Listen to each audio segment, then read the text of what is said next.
Sometimes progress is the W, like maintaining in some seasons is winning. This has been my big focus right now.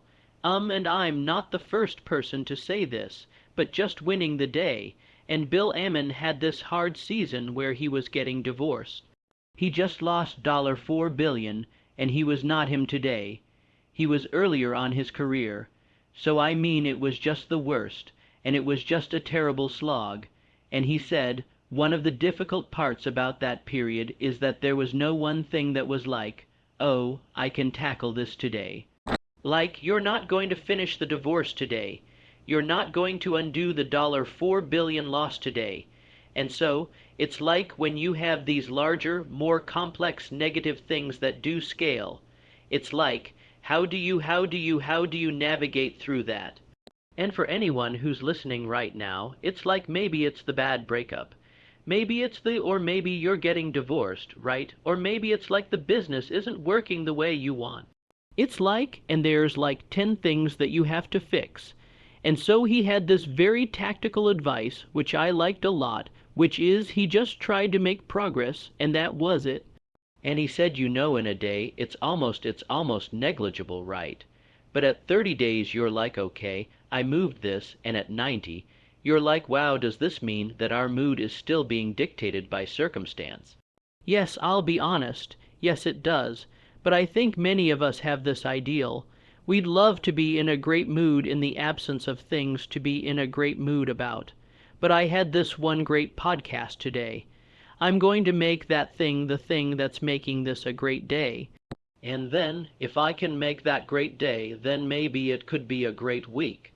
And then trying to expand those basically, like let those good moments eat up the season, in actively trying to minimize all the down things and super focus on those moments, and be like, cool, I had that good moment, that's my day's made, and I'm trying to even say that more basically I've had to recalibrate my entire scale to how little of a thing can happen, that makes my day how little of a thing can happen, that makes my week how little of a thing can make my how crazy would it be if a year from now I say that was a great year.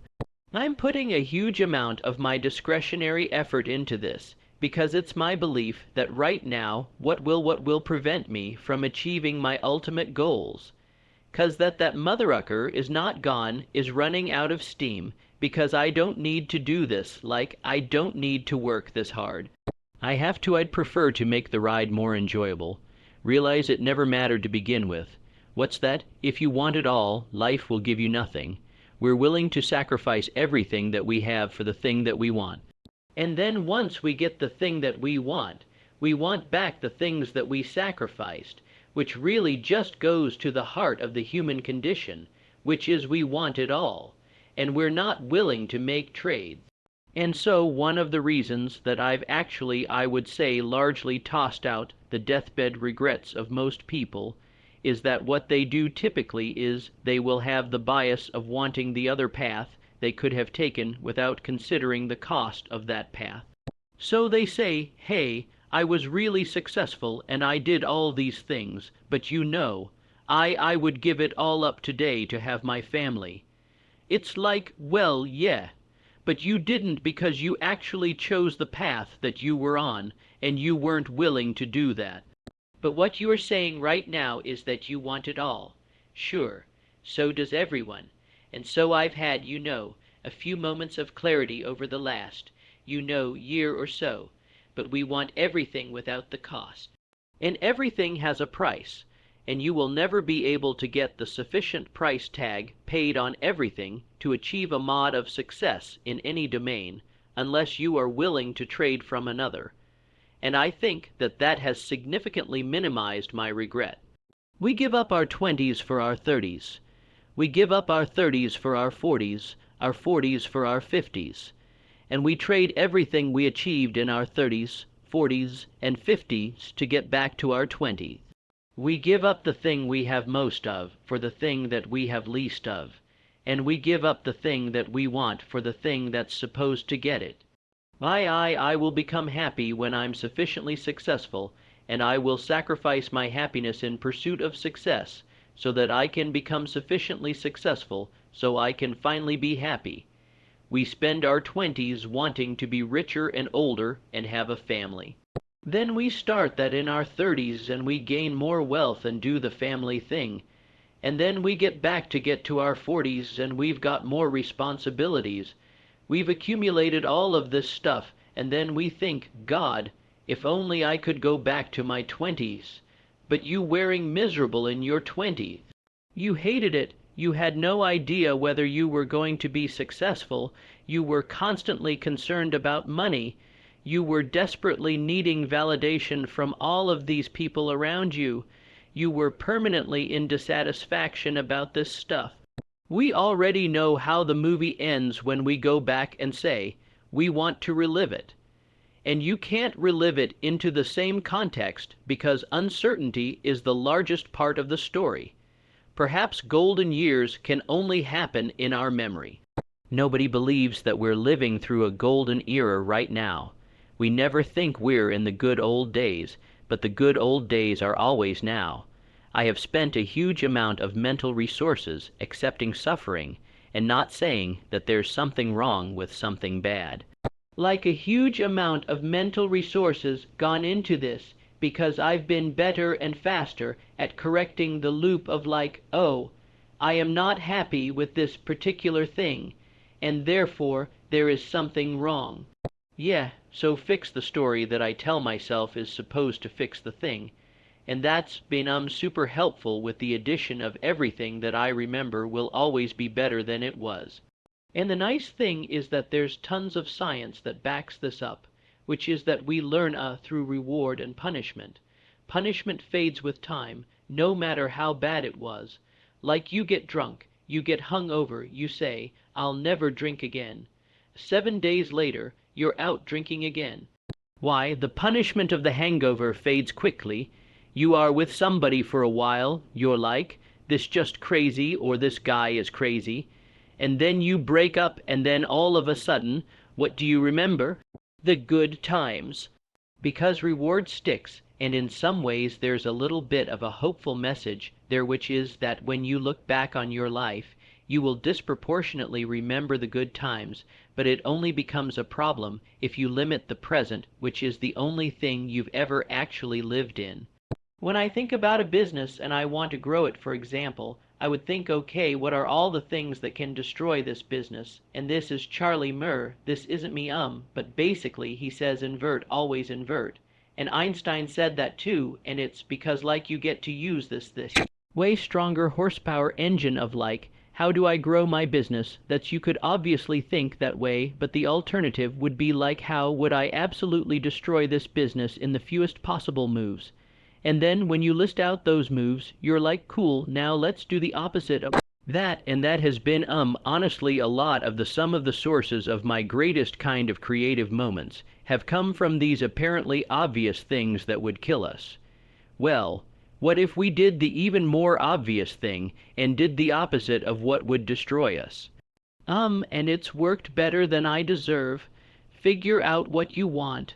Ignore the opinions of others. Do so much work it would be unreasonable that you fail. Realize it never mattered to begin with.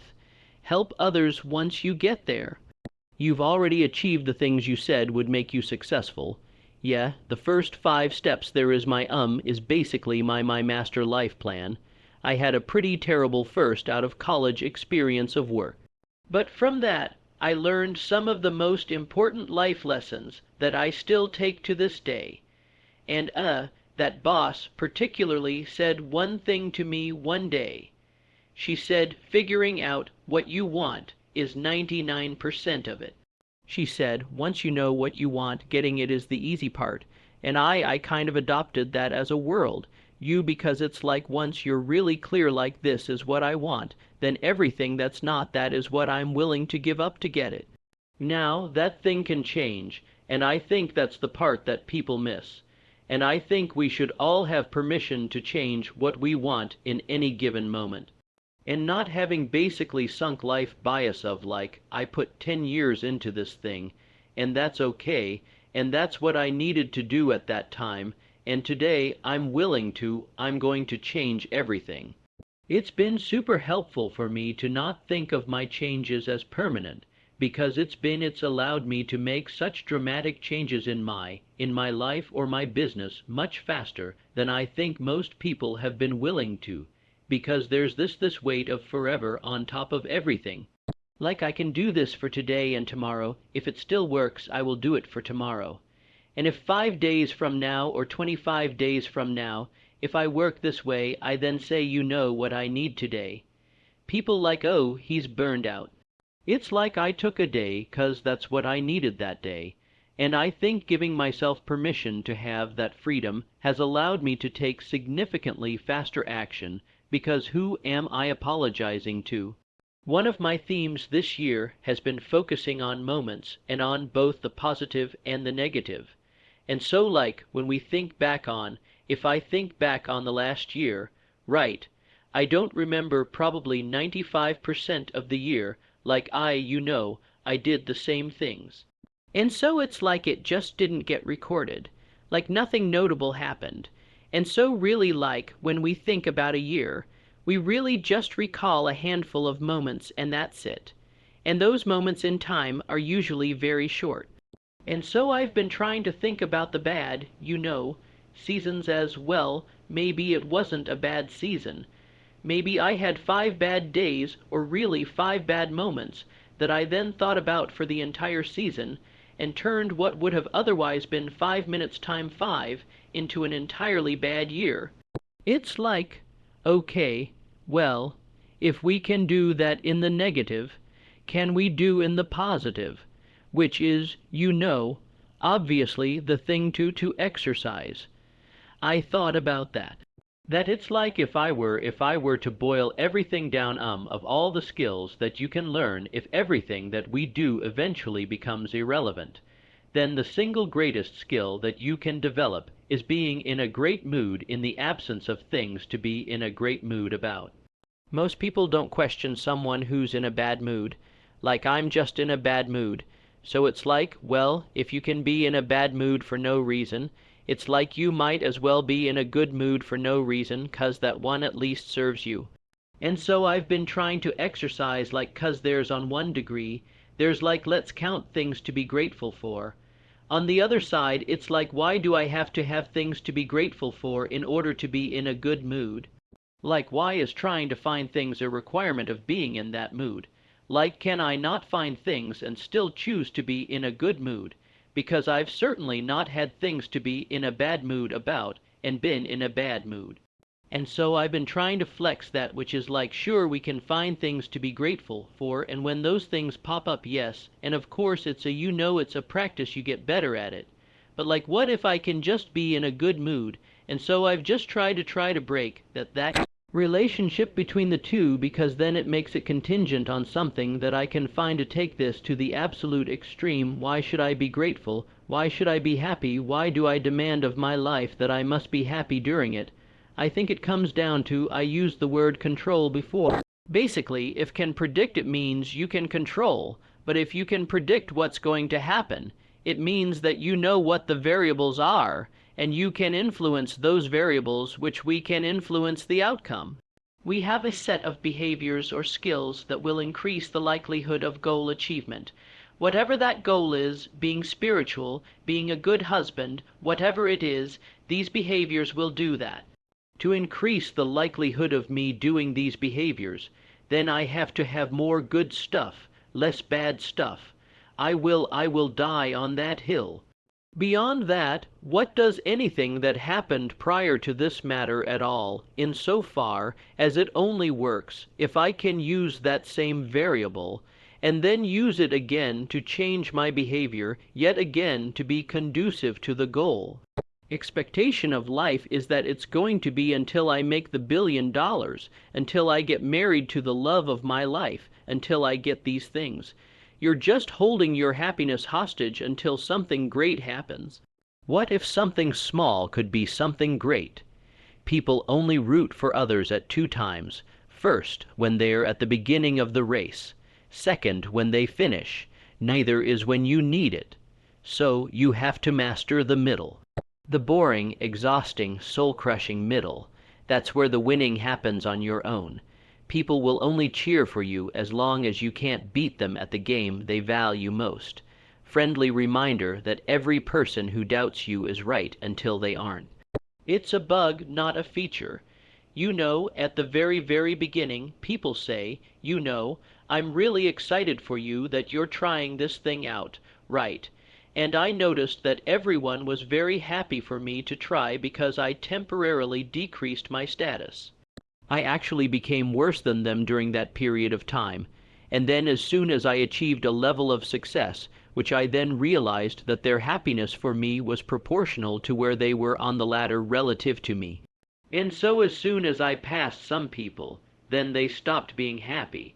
And then they start, saying bad things right, and the people who were still always ahead were still like, keep it up, keep it up. And there's still people who have been that way my whole life, and I just wonder if and when I pass them will they flip. I don't know. But also to the same degree, it was after you start the race when you're in the thick of it, because you'll quickly pass the people who have done nothing. But then you have this long period of time where you don't catch up to the people who have been doing it for a long time. And that's the part where it's very lonely, 'cause you don't have your initial posy. You have to leave them at some point. But then you don't get to the new group that's way ahead, and actually has some proof behind them that you can actually sit at the table. And so today, if I were to do something, I have tons of support, but I don't really need the support now. I needed it in the middle right in the many years that no one knew who Alexei was. And that's the hard part. And I think it's the story that Morgan Housel tells, which is that you just don't know how it's going to finish. And that's what makes it hard. It's the uncertainty of what if I give up everything that I've done in my life for nothing? And then all of a sudden, if I knew that, then I wouldn't be willing to make this trade. But in retrospect, when you do have the thing, you're of course I was. If I knew that this was going to happen, I would happily make the trade. But you don't know, and so you're just putting the money down and they're rolling it. But you get to find out if you hit black 5 years from now. It's why dealing with uncertainty is such a meta skill. And it's one that to be honest, it's one that I really suck at. I'm very, very not good at dealing with uncertainty. My required line of assurance in order for me to commit to a decision is incredibly high, which is why I've basically never failed at anything that I've done. All of the stuff that I've done, a string of incredibly slow but very reliable successes, is just because my required number of a sort of justification points is very high. And in retrospect, it might look like it was a risk, but it's dude, I took so long to make this decision. On the friend point, it's a painful realization that the small number of good friends want you to win in case you take them with you, and the large number of bad friends are scared of you winning in case you leave them behind. The best way to know who a real friend is how they react when you win, and when that happens, you'll realize how few real friends you really have. Many people were sure, good luck with that. But I knew that they just weren't really rooting for me. They were rooting for me to fail. They're rooting for me the wrong way. One of my rules is you should only take advice from people whose dreams for your life are bigger than yours are, which is a very small number of people. Sometimes it's your parents. Sometimes your parents really do have bigger dreams for you than you do. The people who are closest to you in the beginning, if they're true actual friends, then you recognize that because they actually want you to win. And that's amazing. A lot of people don't have that. And so what I have felt, at least for me, was that when you're a little ahead is where the friction is. When you blow them out of the water, and there's no question, it's beyond reproach, they will do one of two things. They will either be really happy for you, or they'll change the game that they're beating you at. That's great, but I'm in better shape. That's great, but my marriage is better, right? Or whatever whatever game that they choose to play. people who doubt you will be right most of the time, and this further increases your uncertainty about the path that you're choosing to take. But on a long enough time horizon, most people who don't bet are guaranteed to lose. And so they get to win at being right more times than you get to win at being right. But what that equation doesn't take into consideration is intensity, which is, can I be so right one time that it makes all of the times that I was wrong irrelevant? And in the nature of life, the answer is yes, almost a resounding yes for just about every domain. Like everyone can say that every person you've ever dated has sucked, and they could predict that you're going to break up until you find the person that you're going to marry. And in that moment, who cares about the other 90 people that you went on dates with that everybody said was a bad idea, or that you have a bad picker, or you don't have a good taste? It's like, well, you're not marrying them. I date in a way that's different than you would prefer. Great. But I did end up finding this thing. The first thing that I ever did was an online fitness thing, and it kind of worked. And then I did my first gym, and it kind of worked. And then I started all these other side projects. I got distracted and I didn't know, and the downside risk is significantly smaller and more frequent. It's both. You're more likely to lose, and it's more likely to happen more times. It's just that upside is uncapped. And I think about this one a lot. So there's the story of the guy. Do you know the guy who wrote Jingle Bells? No. So, I didn't even know that was I thought it was like Happy Birthday. I thought he was just gifted to humanity when we started. So, there's this guy. He has the most tragic life you can imagine. Just like did nothing, but failed everything, and his entire life was nothing. He just happened to write this small thing called Jingle Bells, and it has become, the #1 song at Christmas time, like maybe globally. And I think about that life, where it's like, what if I failed at everything, but then I have one thing that actually makes a permanent impact? I was like, would I trade that life for Aristotle's good life, where I amount to nothing, but the whole time was good? And this is just one of my internal battles where I think with myself that I have no answer for, to be clear. But when I'm thinking through the periods where things suck, I'm like, well, maybe I'll get a Jingle Bells out of this, and maybe it'll just take 20 years longer than I thought. And so not taking the shot is like saying, life, I don't want to scratch off this lottery ticket, but the lottery ticket's free. Why would you not scratch it off and try it? Whatever reasons that we usually give ourselves in the beginning for why we can't achieve something, you can almost always find not only just someone, but someone who's achieved world-ass levels of success with worse conditions than you currently have, which then means it's absolutely possible. And then the only thing that it takes to get there is work.